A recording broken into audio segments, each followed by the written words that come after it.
One review.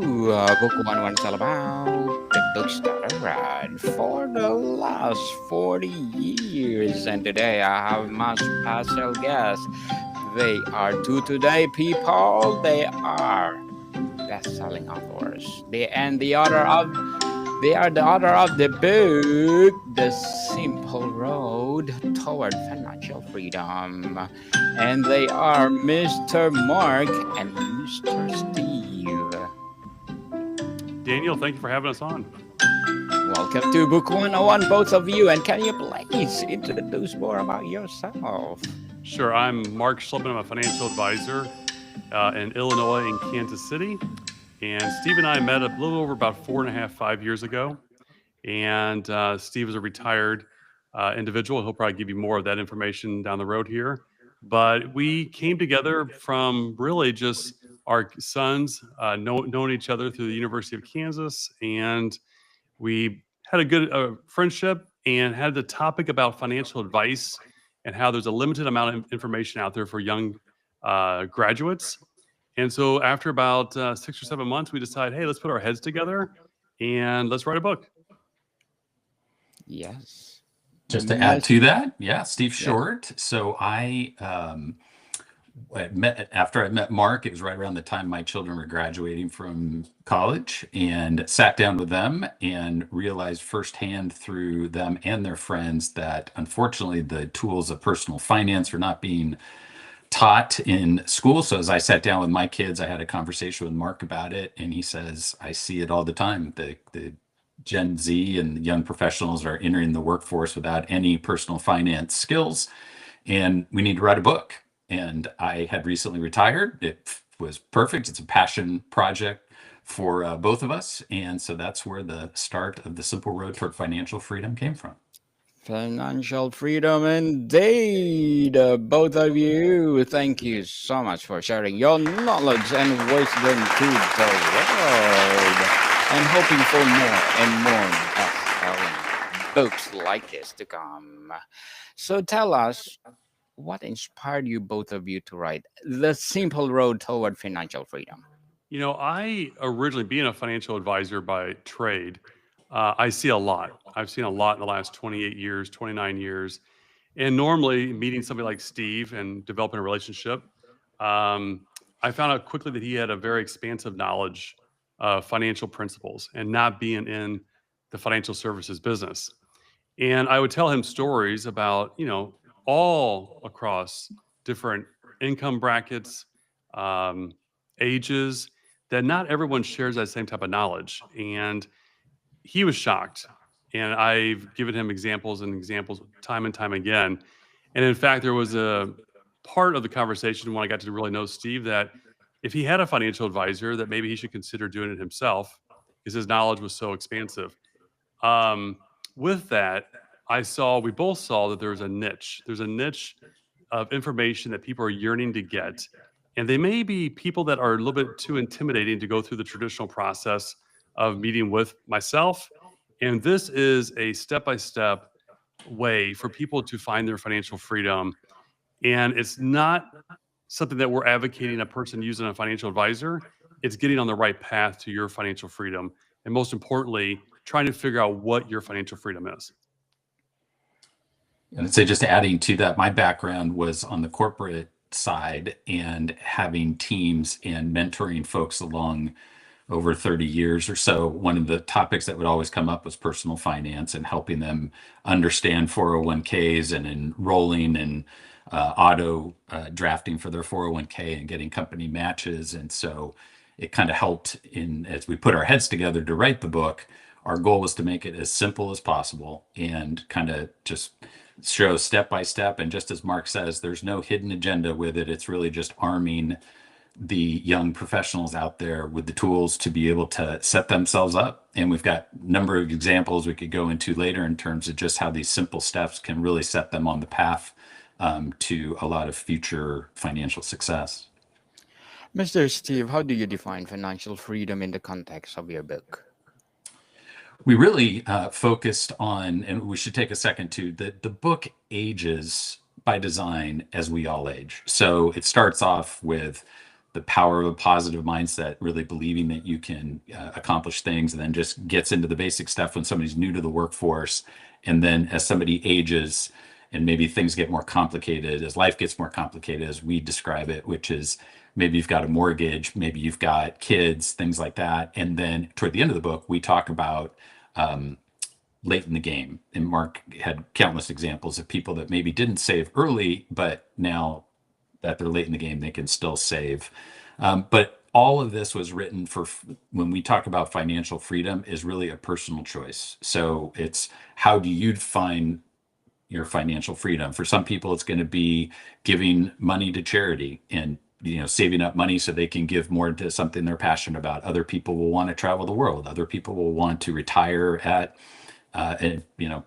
50 or 55 years old. It really is a personal choice, and that's why we really loved the title, The Simple Road Toward Financial Freedom, because financial freedom is just completely personal. Very well said, Mr. Steve. Very well said. Mr. Mark, what makes your approach to building wealth simple compared to other financial guides? I've never gone to another financial advisor, but I will tell you that I hear back feedback that we try to make the process very unintimidating, where you've given people the information and the tools to make their own informed decisions. Now, with transparency, as you know, some people like it and some people don't. What I believe is that when people have transparency and have a understanding of the concepts of, if it entails them investing in the markets, that they understand exactly what they're doing and what they're investing in. So keeping it simple, I think, is very, very critical, and also never assuming that the person sitting across the table from you knows what you're talking about. And that's one thing that I have seen, everything from people just starting out in business to people selling multi-million-dollar businesses that just don't have a clear example or a thought in their mind of what these topics mean. And I think there's a wall there, that they are successful and they're a little bit embarrassed possibly to ask the questions that they want to ask, because everyone assumes they know it. And I always go into the meetings, and even the book is, let's don't make this complicated. It really isn't complicated. It doesn't have to be so serious either. That's one of the reasons why we had the forward by the person who wrote the forward, is because we want to provide this as being a relaxing environment, something that you can actually laugh at yourself. I laugh at myself in the book as well, mistakes I made in my 20s and how you make corrections. And it's really all about trade-off decisions. You may have less if you buy this now, and maybe try to practice delayed gratification. If my goal is this at age 60 or 65, then maybe I need to do a little bit without now to benefit in the future years. Mr. Mark, what are some common misconceptions about building wealth that your book aims to dispel? One of the things that we looked at is, a lot of times when people are just starting out in their 20s or 30s or whenever they're starting out, to have a liquid net worth or to have an investment savings of $1 million, it always seems to come up with younger individuals, like, what's it going to take for me to get to $1 million? And so to get there, not only do we look at how much money per month you need to set aside and what your time frame is and investing that money in the market, but where are ways you can save in your budget? So where are ways that you can save money to actually have more wealth to invest down the road? And to a lot of people's amazement, for most situations, assuming some type of rate of return in the stock market, it doesn't take too long. It could take 18 to 20 years to get to that $1 million mark. And really, by the time you look at how much of your own money went towards that, actually about a fourth of it goes towards it, because you look a lot of times with appreciation in returns. You look at the 401k match, and we talk about that as well. Does your employer offer a match? So meaning, if you put in $1, the company puts in $1 to get that free match. And so looking at all those benefits, for most people, it doesn't take $1 million to get $1 million. It takes a systematic process to get there with baby steps and with some appreciation in equities. and also taking advantage of matches, and also where can you save that you're spending money that maybe you don't realize you're spending, because it's everyone's got those little charges every month. I wouldn't say everybody, but a lot of people have those little charges every month that they forget to cancel those things on their credit card. So the book goes into deep detail about that as well. Beautifully articulated, Mr. Mark. Very well said. And Mr. Steve, how do you address the balance between saving, investing, and enjoying life in the pursuit of financial freedom? It's a great question. So, it's something Mark and I talked about a lot. There's a lot of experts that are out there, folks like Mark, financial advisors, that really talk about until you get to a certain level to basically live, have no life, don't enjoy yourself, live off ramen and things along those lines. And that's not what we were trying to do with our book. So we really focus on one of the sections in our book is what we call the 50-20-30 model. So it's basically 50% of your budget toward needs, 20% to savings, and then 30% toward wants. So as you talk about, Daniel, it's basically giving you the opportunity to take 30%, and these are your needs. You can, I'm sorry, these are your wants. If you want to put those toward travel, you could do that. If you want to put it toward charity, you can do that. You've got options with that 30% that's out there. But one of the things that Mark and I talk a lot about in the book is not everybody's going to get to that 20% in savings, but that's a good goal to get to. But if you can put aside that 20%, sort of expanding on what Mark said a little bit, we have step by step in there how our imaginary figure, Pat, in the book got to that $1 million mark in about 20 years just by putting aside 20%.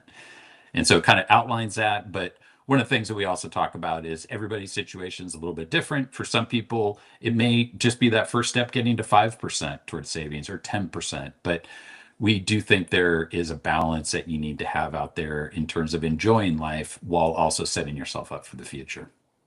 Definitely. Compound interest, people. Compound interest. And Mr. Steve, how role does mindset play in the financial strategies you recommend? Mindset plays a huge role. And in fact, it's the first chapter in our book talks about this. And Mark and I are big believers in if you believe it will happen, you will set yourself up to make kind of subconscious moves to make sure that something will happen. And on the flip side of that, if you think it's not going to happen, then you're making these subliminal moves to make sure that it doesn't happen. And so that's one of the things that we talked about that we need to get out in the open right away. Like, you have to have belief that this is going to work. It's not going to be easy. It's not going to be overnight. Our book isn't about any get rich quick things. It's just basic fundamentals. But you have to have the positive mindset to tackle the goal that you have in front of you. Mr. Mark, if you compare our legendary financial, let's say self-help and financial book, Think and Grow Rich, the simple road of financial freedom, how will you compare? I believe it comes down to the comparison is visualization. And we talk about that as well. And, what does it look like? What does it feel like? What does it seem? What is your goal really? How's it going to really change your life? And really think of yourself in that position of winning based on your own goals and objectives. But also, I believe a lot of people don't realize of doing some projections. They look at their current situation and they look at it as being such a huge mountain to climb, which that is a reference we do use in the book as well. But if you look at even when it came time to climb a 14,000-foot mountain, and I've done those in my past, we talk about in the book, you start off with training. You start off with having consistent things you do over and over and over, little things over and over and over again that make a tremendous amount of success towards getting towards your goals. It may seem ridiculous, but if you're climbing a mountain, you might be climbing some hills with a backpack on, just prepare yourself. So it's not like you just are financially fit from day one. You start learning little habits. But I believe when people see that they can actually do some projections on, wow, the numbers do add up, that there is a game plan, there is a path for me to get to my goals and to achieve my goals. I may have to do some homework now, to make some major adjustments in my life. But if they see it and they know it's possible, so the next time they buy something, because the past is done, the past is concrete, but the next best decision people have to make is their next best decision. And what is that next decision when it comes to a financial need or a want? And when people look at buying something, is it something that's going to move me closer to my goal or further away? And if the goal is important enough, they may make the decision to go ahead and make that decision to do the delayed gratification and put that towards a future goal. Mr. Mark, how does your book address the challenges of financial planning in an unpredictable economy? As far as the economy, as far as the stock market, Yes. history doesn't always repeat itself, but it does rhyme quite a bit. And if you go back the last 20, 30, 40 years and you look at the patterns of the market and use reasonable expectations, a reasonable expectation is at 8 to 10% in the overall markets. And there's going to be some years like we experienced in the last, 4 or 5 years. We've had some major down years, but we've also have those instances where the markets go up pretty substantially. There's a saying out there that the markets drop like an elevator and go up like an escalator. But if you look at it over a 5-year period of time, we talk about bucketing in our book. And so bucketing is like, you got bucket one, that's your short-term needs. Most likely that's something that you're not going to invest, that's going to have risk. And then you look at bucket two as your moderate, your 3 to 5 year monies that you may need. Maybe that's saving up that your son or daughter is going to college. Maybe it could be that 3 to 5 year bucket is you need to upgrade your car or do some repairs in your home. And then there's that bucket three that is your 5-year plus money. And it's amazing if you go back in the history of the market and look at a 5-year time period based on your own risk tolerance. If you have 5 years, in most situations, the returns are going to be in your favor. And I believe that a lot of times people let the fear of losing money get in the way of the joy of making money. Because for most people, losing money hurts worse than the joy of making money. But being astute at the markets and what history has given to us and the economy and understanding a little bit and investing in really good, solid companies. And there's no guarantees on any company not going bankrupt. But if you look at the S&P 500, which is actually 502 companies, or the Dow Jones, which is 30 companies, the idea of all those companies going bankrupt the same day, if that happens, I believe our economy is going to look much different. That everyone's goals are going to change a little bit. So, there's no guarantees in life, but I think you got to go on history, and don't let the potential of fear of the unknown prevent you from planning for your future. And let's plan that things do work out, and not necessarily be a doomsdayer. Also, Definitely. may Take the kind of risk. add to Go that, ahead, because Mr. I Steve. think one of the things we tried to talk about in the book a lot is when you think all the stuff that Mark talked about, if you set yourself up with your buckets properly, your bucket three items, which you're not going to need for 5+ years, which is probably where most of your stock holdings are going to be. And for most of us, it's going to be in retirement. So it may, especially for our Gen Z, those new to the workforce, that's 30, 40 years from now. And so if you change your mindset a little bit, and that's we try to stress in the book, don't follow your 401k or your retirement account every day. It doesn't make any sense to do that. And if the stock market goes down, don't view that as a negative. View that as a positive, because all the stocks that you're buying, if you buy the S&P 500 like Mark's talking about, guess what? The next time you're going to buy it, if the stock market goes down 10%, you're now getting a 10% discount on all those stocks. And so it's a mindset shift a little bit. One of the things we really tried to talk about in the book is, again, don't worry about things now. Just time will take care of itself. Everybody can go look at the history of the S&P 500 and just see what it's done year over year. Like Mark talks about, it's got ups and downs, but overall it's on an upward trajectory. And again, you're just really worried about when you get to that retirement time, not kind of what's going on in the next year or 2 years, 6 months, whatever it is. Yes, people take the risk. Mr. Steve, how do you incorporate the idea of passive income or multiple income streams in your guide? Well, we talk about, obviously, as you're coming up with your budget, that's the first thing that we talk about, is making sure you know exactly where every dollar is going. And the passive income has been a game changer for a lot of people now, because it can take your budget in terms of where your expenses are and where your income is, and then obviously add a lot to that to get you where you want to be from a retirement standpoint. So, especially in today's economy, where people have second jobs and third jobs and Uber drivers or whatever it is, it's really opened up a lot for folks to be able to hit their financial freedom a little bit earlier by having these second careers and being able to have the additional income. Definitely. And how does the book account for diverse economic backgrounds or financial starting points? Give me an example of that, Daniel. Like when you having like different accounts and then Oh, which one I will prioritize? sure, absolutely. So, everyone's budget's a little bit different, but the one thing that I think a lot of people overlook is like look at your employer's plan. So that'd be the 401k bucket, that type of an account.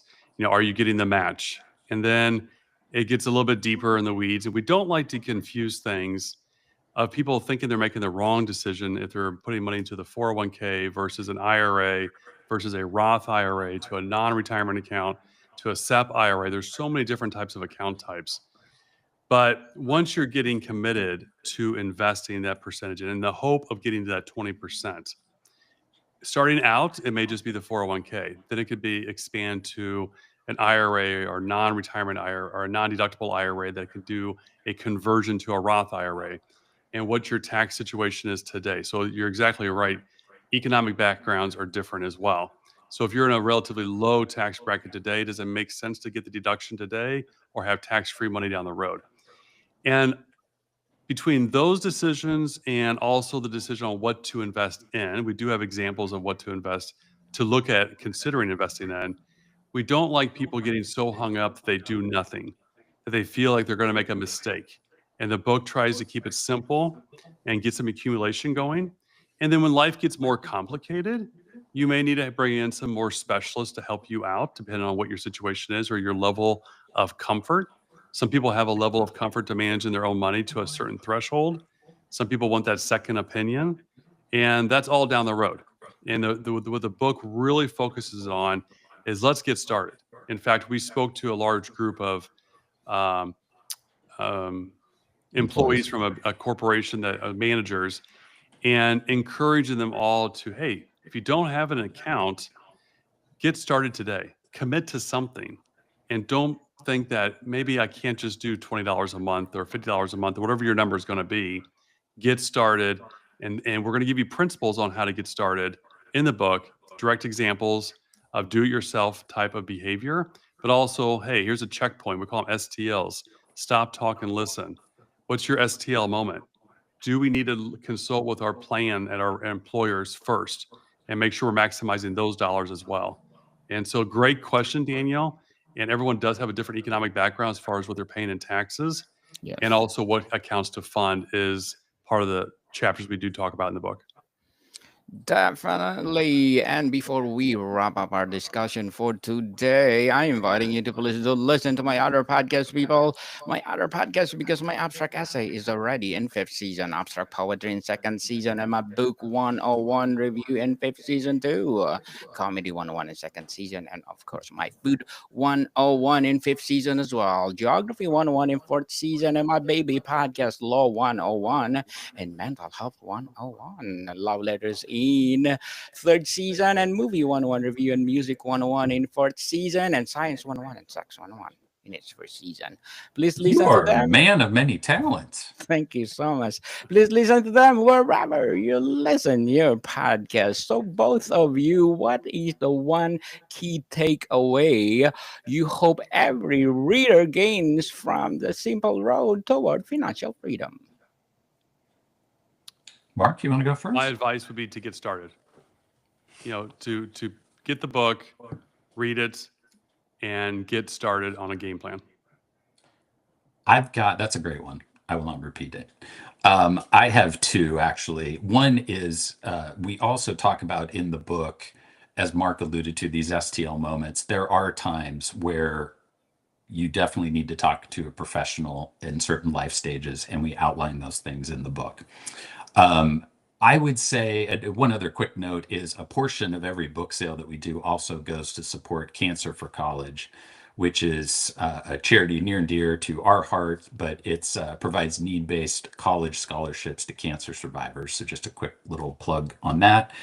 The other thing that I would say is we're trying to take parts of the book and bring them to life through quick little social media videos and clips and things like that. And so we'd love to have people follow us on our social media channels. I'm not sure if you're able to share those, but basically we're on YouTube, we're on TikTok, we're on LinkedIn, we're on Facebook, we're on Instagram, pretty much all of them with @SimpleRoadBook. But we'd love to have people follow us, and we'd love to hear the stories. We hear stories from folks and get reviews in terms of paying off loans, and thank goodness I had an emergency fund because this thing happened, my car breaking down. Those stories are the reason that we wrote the book and why it became a passion project for us. So I'd love to invite people to follow us there and share their journey as they kind of move through their path to financial freedom. Mr. Mark and Mr. Steve, thank you so much for sharing your knowledge and wisdom to the world. So can you please invite our listeners to support your advocacy, your projects, and of course, your book itself? Yes, thank you. Thanks for having us on, Daniel. Yes, you are most welcome. So where do people buy your book, Mr. Mark or Mr. Steve? The best place is to go to simpleroadbook.com, and you can purchase there. It's got a friend's discount on there. I shouldn't put that in air quotes because it really does have a friend's discount on there. Or it also can be purchased on on Amazon.com or Amazon.ca in Canada. And in fact, we've got a little checklist that goes to folks that purchase the book. And if people are considering buying the book and they want to see the checklist first, they can send an email to info@simpleroadbook.com with their information, and we'd love to get that checklist out to them. And of course, most people just want to read the foreword by Will Ferrell. Yes. Yes, people, let's support Mr. Mark and Mr. Steve, because if you support them, for sure, more and more and more empowering advocacy to come out, more and more empowering books like this to come. So Mr. Mark and Mr. Steve, thank you so much for your time. Thanks, Daniel. Appreciate it. Daniel. More to come, people. See you soon.